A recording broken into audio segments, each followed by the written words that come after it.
Hello guys, നിങ്ങൾക്ക് ഓർമ്മയുണ്ടോ ഞാൻ ജൂലൈ 18 ഒരു പരീക്ഷ എഴുതാൻ പോയിട്ട് ആ PSC പരീക്ഷ മാറ്റി വെച്ച കാര്യം. അപ്പോൾ അതിൻ്റെ റീടെസ്റ്റ് ഓഗസ്റ്റ് 22 തീയതിയായിരുന്നു. ഇന്നത്തെ എക്സാം സെൻറ്ററും കുമിളി തന്നെയായിരുന്നു.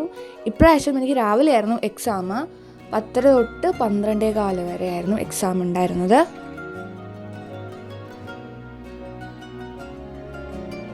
ഗൈസ്, എക്സാം കഴിഞ്ഞിറങ്ങി മഴയാണ്. എക്സാമിനെ പറ്റി പറയുകയാണെങ്കിൽ മാത്സ് ചെയ്യാനായിട്ട് ടൈം തികഞ്ഞില്ല. പിന്നെ ഗൈസ്, GK ക്വസ്റ്റ്യൻസിൻ്റെ കേസ് പറയുകയാണെങ്കിൽ എനിക്ക് ചോദ്യങ്ങൾ അറിയാമായിരുന്നു, ബട്ട് ഉത്തരങ്ങൾ കൺഫ്യൂസിങ് ആയതുകൊണ്ട് ഒത്തിരി ഞാനങ്ങ് ചെയ്യാൻ പോയില്ല. എനിവേസ് ഇങ്ങനെയൊക്കെയല്ലേ പഠിക്കുന്നേ. അത് കഴിഞ്ഞ് ഫുഡ് കഴിച്ചു ഗൈസ്. പിന്നെ കുമിളിയിൽ നിന്ന് ഞാൻ നേരിട്ട് ഇപ്പം അമ്മയുടെ അടുത്തോട്ട് എറണാകുളത്തേക്ക് പോവാണ്. അപ്പോൾ 1:45 ബസ്. അങ്ങനെ പ്രിയദർശിനിയായിരുന്നു ഗൈസ് കിട്ടിയിട്ടുണ്ട്.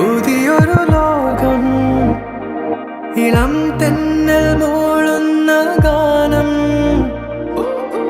ഇളവയിൽ പോലുള്ള സ്നേഹം.